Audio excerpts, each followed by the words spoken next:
Assalamualaikum warahmatullahi wabarakatuh. Alhamdulillah wa syukurillah wa nikmatillah wa la haula wa la quwata illa billah ma ba'du.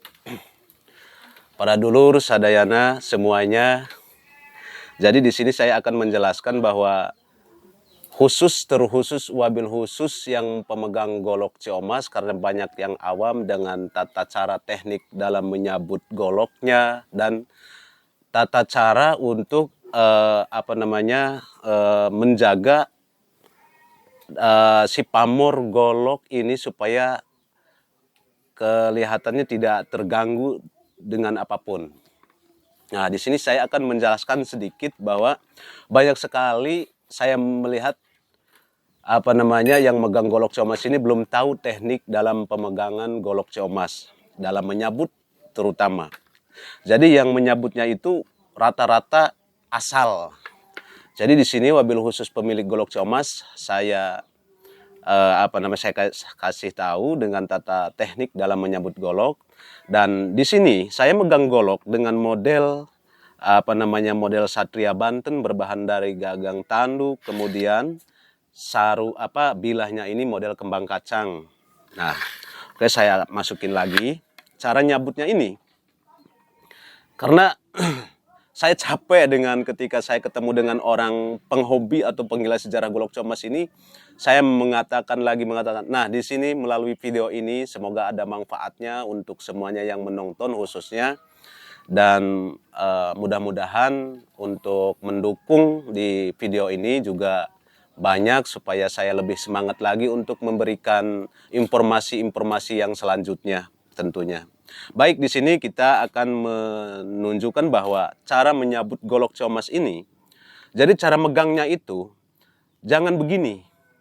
Posisi jauhkan si jari kita ini, jari manis kita ini yang 4 jari ini jangan di depan. Karena memang di sini itu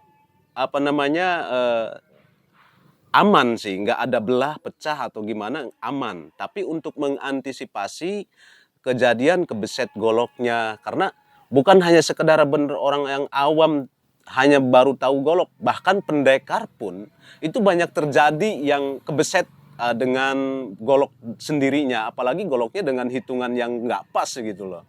Nah, ini tuh cara megang, kalau untuk megang saja boleh-boleh saja, tapi kalau untuk menyabut itu memegangnya jangan seperti ini. Itu mengantisipasi ketika jebolnya si sarung golok ini ke tangan kita. Nah, rawan. Nah, ketika kita cabut, ada teknis yang kita cabut cara begini. Nah, ya. Ada cara cabutnya cara begini. Dengan dijepit dengan ibu jari dan 3-4 jari kita ini usahakan jangan sampai di depan sarungnya ini. Nah, ada lagi yang megangnya seperti ini. Nah, megangnya seperti ini. Itu menurut saya masih salah megangnya seperti ini. Jadi ketika dicabut, nah ini rawan ke tangan kita. Nah, kita itu cara megang begini tuh, nah kita megangnya seperti ini. Jadi posisinya nggak ke depan si jari kita. Nah, ketika kita cabut, aman-aman saja. Mau jebol kek, mau apa kek, si sarung golok ini aman gitu. Aman. Nah, tapi saya lebih enaknya, kalau saya pribadi enaknya saya ketika nyabut begini gitu. Persis seperti katana. Katana itu ada teknik dalam penyabutan katana. Karena katana bilahnya panjang, bisa jadi 50 atau 70 bahkan 100 cm atau 1 meter. Itu ada teknik dalam penyambutan dan pemasukan si bilahnya ke sarungnya. Dan sama golok juga. Kemudian kita tekniknya mudah-mudahan sahabat penggila sejarah dan penghobi golok ciomas ini bisa memahami tentang apa di video ini.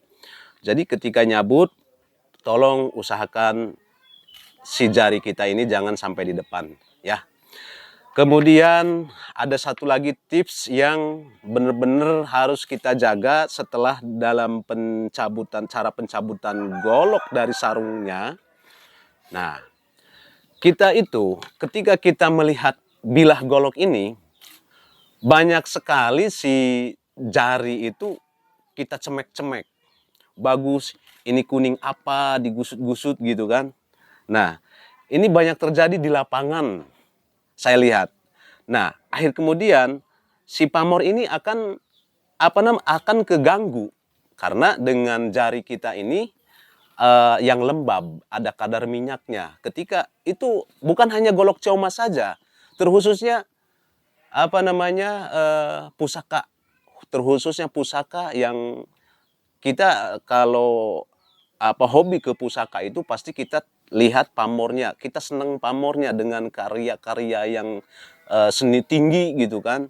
Nah, kita sayang kalau yang benar-benar penghobi. Nah, orang yang nggak penghobi, hanya pengen tahu saja, itu dicemek-cemek. Pas udah 2 atau 3 hari, lamanya seminggu, itu keluar hitam. Ini tadinya kuning. Ini tadinya kuning rata. Nah, udah dicemek-cemek begini itu 2 atau 3 hari sampai seminggu itu, apalagi sampai berbulan-bulan. Jadi dia bukan kuning lagi, dia akan hitam. Itu jempol orang itu nempel semua di bilah.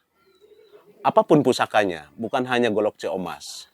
Nah, cara untuk istilahnya kita megang dengan si bilah ini supaya yang benar, kita usahakan si pipi bilahnya ini jangan dicemek-cemek. Kalau bahasa di ciomas mah dicemek-cemek. Jangan diusap-usap begini.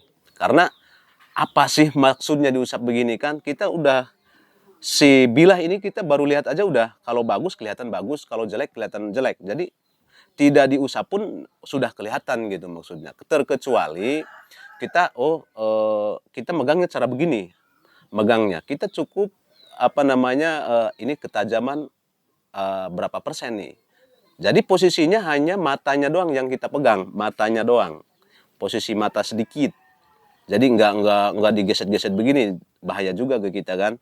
Nah, makanya cuman begini doang. Orang tua dulu itu ketika nyabut golok, lihat golok itu bukan dicemek-cemek, bukan diulas-ulas ini apa kuning dan lain sebagainya, bukan.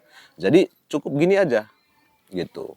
Itu udah cukup. Nah, jadi oke teman-teman, mudah-mudahan khususnya penghobi dan penggila sejarah golok ciomas ini, dengan isinya video ini juga mudah-mudahan ada manfaat untuk melindungi goloknya masing-masing, terkhususnya pecinta golok ciomas.